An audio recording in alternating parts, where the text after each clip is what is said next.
श्री कृष्ण कहते हैं, हे देवी सत्यभामा, तुलसी को पानी डालते वक्त बोले ये 3 शब्द, गरीबी दूर हो जाएगी। एक बार की बात है, माता सत्यभामा जी ने भगवान श्री कृष्ण से तुलसी को जल देने का महत्व पूछा।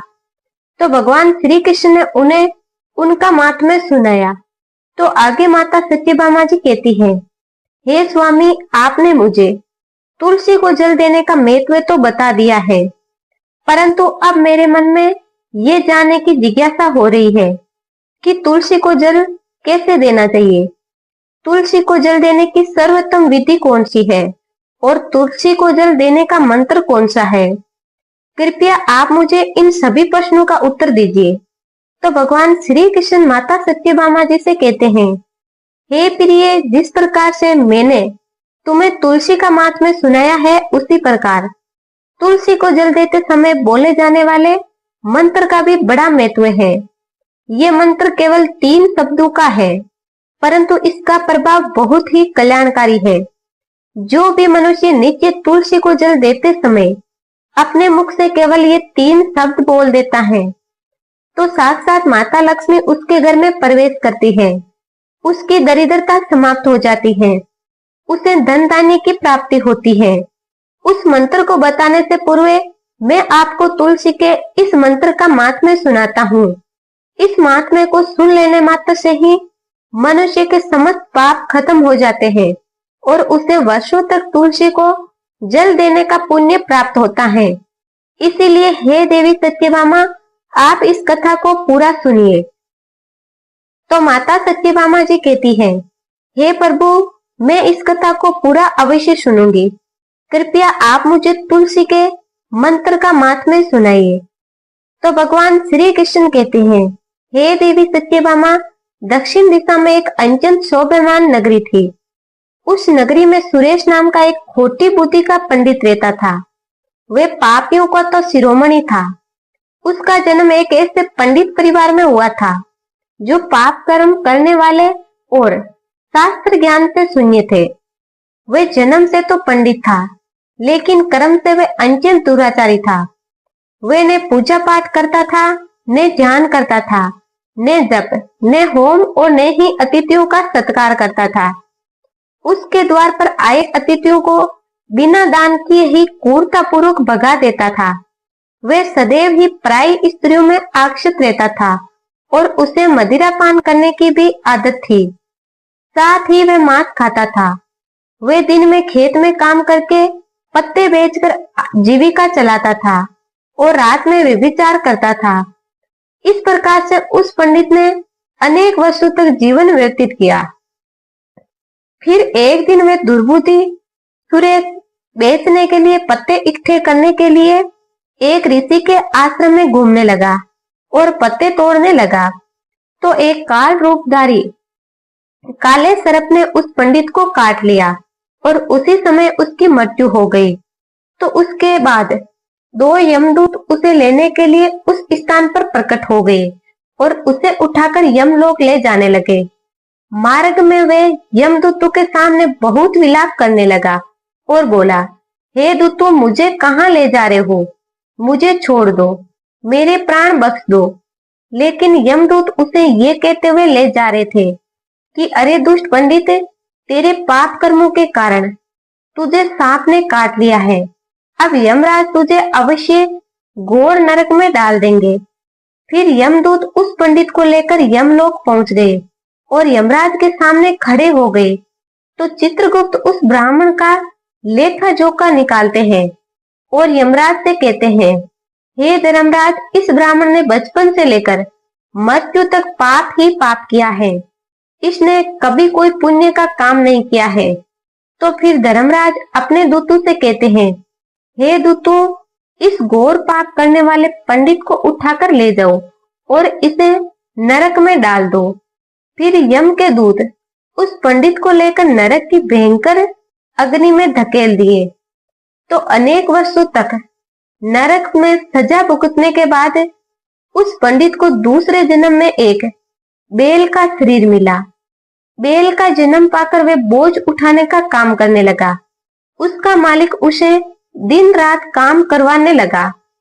फिर जब उस बैल की शक्ति कम हो गई तो उसके मालिक ने उसे एक लंगड़े आदमी को बेच दिया। तो वह लंगड़ा आदमी उस बैल को खुद का बोझ ढोने के लिए उपयोग किया। वह उसकी पीठ पर बैठकर घूमता था। इस प्रकार से उस बैल ने 10 वर्ष तक उस लंगड़े आदमी का बोझ उठाया। फिर एक दिन वह लंगड़ा आदमी उस बैल की पीठ पर बैठकर किसी ऊंचे पर्वत पर जा रहा था।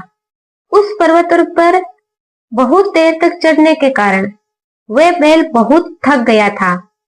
उसकी शक्ति क्षीण हो गई थी, इसीलिए वह मूर्छित होकर जमीन पर गिर गया और अंतिम सांसें लेने लगा।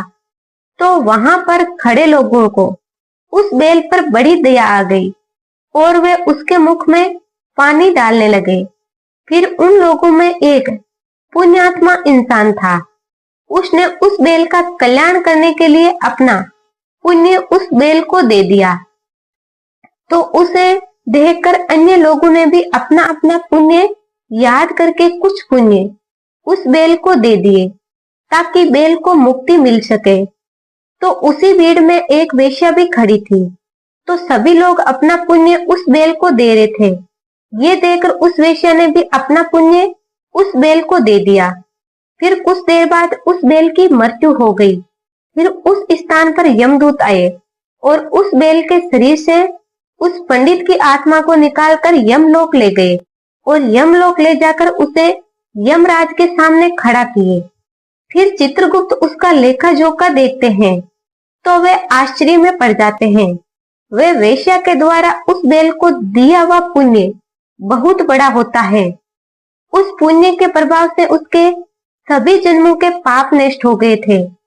फिर यमराज उस पंडित के सभी पाप क्षमा करते हैं और कहते हैं, हे पंडित, उस वेश्या ने तुझे अपना पुण्य देकर तुझ पर बहुत बड़ा उपकार किया है।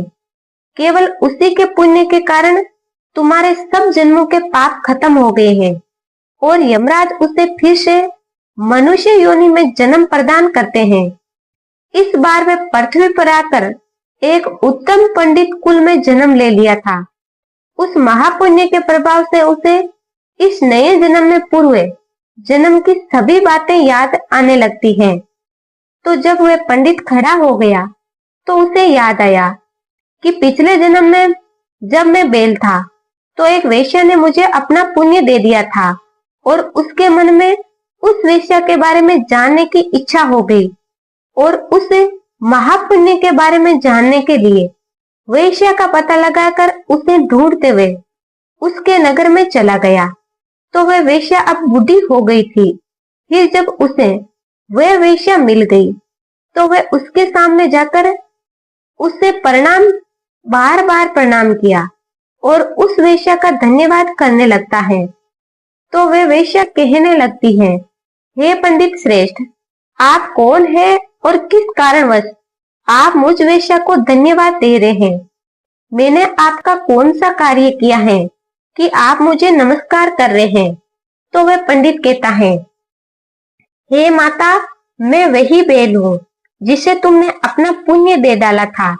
अपने पाप कर्मों के कारण मुझे पिछले जन्म में बैल का जन्म मिला था और उस पर्वत पर जब मैं मर रहा था तो तुमने मुझे अपना पुण्य दिया था। तुम्हारे पुण्य के प्रभाव से ही आज मुझे फिर से मनुष्य जन्म मिला है। तुम्हारे द्वारा दिए गए उसी पुण्य के कारण मुझे अपने पूर्व जन्म की सारी बातें याद हैं। लेकिन हे माता, मैं आज यहाँ पर ये जानने के लिए आया हूँ कि तुमने मुझे उस समय पर अपना कौन सा पुण्य दिया था जिससे मेरे सभी जन्मों के पाप खत्म हो गए। मैं उस पुण्य के बारे में जानना चाहता हूँ। तो वह वेश्या ने कहा, हे पंडित श्रेष्ठ, मैंने तो अपने जीवन में कोई पुण्य का काम नहीं किया है, परंतु मेरे घर में एक तोता है जो पिंजरे में रहकर हमेशा कुछ बोलता रहता है। उसे सुनकर मेरा अंतरात्मा पवित्र हो गया है। उसी तोते के द्वारा बोले गए मंत्र का पुण्य मैंने तुम्हें दान में दिया था। फिर वे वेश्या और वे पंडित उस तोते के पास गए और उससे पूछने लगते हैं, हे सुख, तुम कौन सा मंत्र बोलते रहते हो जिसे हमारे जीवन का उद्धार हुआ है? ये मंत्र तुम्हें किसने सिखाया और इस मंत्र का क्या अर्थ होता है? तो उस तोते ने अपने पूर्व जन्म का वृतांत सुनाना आरंभ किया। वे तोता कहने लगा, हे पंडित श्रेष्ठ, पिछले जन्म में मैं एक पंडित था। मैं अपने ज्ञान के अहंकार में अंधा हो गया था। मैंने कभी गुरुजनों का आदर नहीं किया, सदैव ही उनका अपमान किया। मुझे अपने ज्ञान पर इतना घमंड हो गया था कि जिस कारण से मेरा क्रोध बहुत अधिक बढ़ गया और मैं सभी के से द्वेष करने लगा। अन्य मनुष्यों को तुच्छ समझने लगा और विद्वानों को भरी सभा में अपमान करने लगा। फिर कालांतर में मेरी मृत्यु हो गई और मुझे यमलोक ले जाया गया। पूज्यजनों और गुरुजनों का अपमान करने के कारण मुझे तोते के कुल में डाल दिया गया और मेरा जन्म एक तोते के रूप में हो गया। मेरे पाप कर्मों के कारण छोटी अवस्था में ही मेरे माता पिता से वियोग हो गया। फिर मैं पेड़ की डाल पर बैठकर रो रहा था, तो उसी स्थान से कुछ ऋषि जा रहे थे। उन्होंने मेरी दयनीय पुकार सुन ली और मुझे लेकर अपने आश्रम में चले गए। वहां उस आश्रम पर उन्होंने मुझे एक सुंदर पिंजरे में रखा और मेरा अच्छी तरह से ख्याल रखे। वे मुझे रोज भोजन दिया करते थे और पढ़ाते थे। उस स्थान पर वे ऋषि मुनि, उनकी स्त्रियां और बालक सभी रोज तुलसी के पौधे को जल देते थे और उसके सामने एक मंत्र का जाप करते थे। उन्हीं के मुख से बार बार उस मंत्र को सुनकर मैंने उसे रट लिया और जब से मैं उस मंत्र को जान गया हूँ और वही मंत्र में दिन रात बोलता हूँ। उस मंत्र के प्रभाव से मेरी कभी मृत्यु नहीं हुई और मेरी आयु 100 वर्ष की हो गई है। मैं इतने वर्षों तक जीवित रहा। फिर एक रात को एक चोर उस स्थान पर आ गया और उसने मुझे वहां से चुरा लिया। फिर इस वेश्या ने मुझे उस चोर से खरीद लिया। इस वेश्या के घर पर आने के बाद भी मैं उस मंत्र को बोलते रहता हूँ, जिसे सुनकर इस वेश्या का मन भी पवित्र हो गया और इसने वेश्या का काम छोड़कर भगवान श्री हरि विष्णु जी की भक्ति करने लगी। इस मंत्र के प्रभाव से मेरे पूर्व जन्मों के सभी पाप खत्म हो गए और उसी मंत्र के प्रभाव से इस वेश्या का भी अंतरात्मा पवित्र हो गया। हे पंडित जी, उसी मंत्र के पुण्य से आप भी मुक्त हो गए हैं।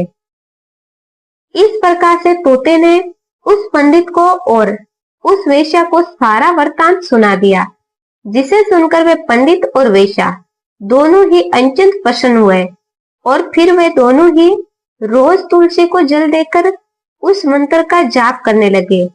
फिर वे तोता, वेश्या और वे पंडित तीनों उस मंत्र के प्रभाव से दिव्य विमानों में बैठकर भगवान श्री हरि विष्णु के लोक को चले गए। भगवान श्री कृष्ण कहते हैं, हे देवी सत्यभामा, देखो, आपने केवल तुलसी के इस मंत्र के प्रभाव से उस तोते, उस वेश्या और उस पंडित के सभी पाप खत्म हो गए हैं। इसीलिए सभी मनुष्य रोज तुलसी को जल देते समय इस मंत्र का उच्चारण अवश्य कीजिए। हे देवी सत्यभामा, वे मंत्र इस प्रकार है, इसे आप ध्यान से सुनिए। ओम वृंदावन स्वाहा, ओम वृंदावन स्वाहा। भगवान श्री कृष्ण कहते हैं, जो भी स्त्री नित्य तुलसी के समक्ष इस मंत्र का उच्चारण करेगी वह सौभाग्यशाली बनेगी। जो भी पुरुष तुलसी के सामने इस मंत्र का उच्चारण करेगा उसे अपार धन की प्राप्ति होगी। जिस घर के सामने नित्य तुलसी की पूजा की जाएगी उसके घर में माँ लक्ष्मी का वास होगा। तुलसी का मंत्र, ये मंत्र राजकल्पतरु है। ये समस्त फलों को प्रदान करने वाला है। अतः जो भी तुलसी के सामने इस मंत्र का उच्चारण करेगा उससे संपूर्ण सिद्धियां प्राप्त होगी। स्त्रियों को सदैव ही स्नान करके, अपने बाल बांधकर, मांग में सिंदूर भरकर नित्य तुलसी को जल दे और इस मंत्र का उच्चारण करे। रोज तुलसी के पौधे की परिक्रमा करें। इससे सभी पाप दोष खत्म हो जाते हैं। रोज शाम के समय तुलसी के पास दीपक जलाएं और तुलसी के पास बैठकर भगवान विष्णु की आराधना करें। तुलसी के पास दीपक जलाने से मनुष्य को धन धान्य की प्राप्ति होती है। हजारों अमृत के घड़ों से स्नान पर भी श्री हरि विष्णु भगवान की उतनी तृप्ति नहीं होती जितनी मनुष्य के द्वारा तुलसी का एक पत्ता चढ़ाने से प्राप्त करते हैं। 1000 गाय के दान से मनुष्य को जो फल प्राप्त करता है वही फल तुलसी के पत्ते से दान पा लेता है। जो मृत्यु के समय अपने मुख में तुलसी पत्र का जल पा जाता है वह संपूर्ण पापों से मुक्त होकर भगवान श्री कृष्ण के धाम जाता है। भगवान श्री कृष्ण कहते हैं, पूर्णिमा, अमावस्या, द्वादशी और सूर्य संक्रांति के दिन मध्यकाल, रात्रि और आसोज के समय तेल लगाकर बिना स्नान किए अथवा बिना हाथ पैर धोए रात्रि के वस्त्र पहनकर तुलसी के पत्ते तोड़ना महापाप है। श्राद्ध, व्रत, दान, प्रतिष्ठा तथा देव पूजा के लिए तोड़े हुए तुलसी पत्र बासी होने पर भी 3 रात्रि तक पवित्र ही रहते हैं। तुलसी का एक एक पत्ता ने तोड़कर पत्तियां के साथ अग्र भाग को तोड़े। तुलसी की मंजरी सब फूलों से बढ़कर मानी गई है। मंजरी तोड़ते समय उसमें पत्तियों का रहना भी आवश्यक है। पूज्य भाव से पौधों को हिलाए बिना तुलसी के अग्र भाग को तोड़े, इससे पूजा का फल लाख गुना बढ़ता है। तुलसी के पत्तों को कभी नाखून से न तोड़े, इससे पाप पड़ता है। रात्रि में तुलसी के पौधे को स्पर्श नहीं करना चाहिए और न ही इसके पत्ते तोड़े, ऐसा करना अशुभ होता है। रात्रि में तुलसी का पौधा निद्रा अवस्था में रहता है, ऐसे में पत्ते तोड़ने पर पाप ही पड़ता है। गुरुवार के दिन तुलसी के पौधे में थोड़ा सा कच्चा दूध अर्पित करना चाहिए। दूध चढ़ाते समय ओम नमो भगवते वासुदेवाय इस मंत्र का जाप अवश्य करना चाहिए। तुलसी के पौधे के पास शालिग्राम रखें और उस पर चढ़ाएं।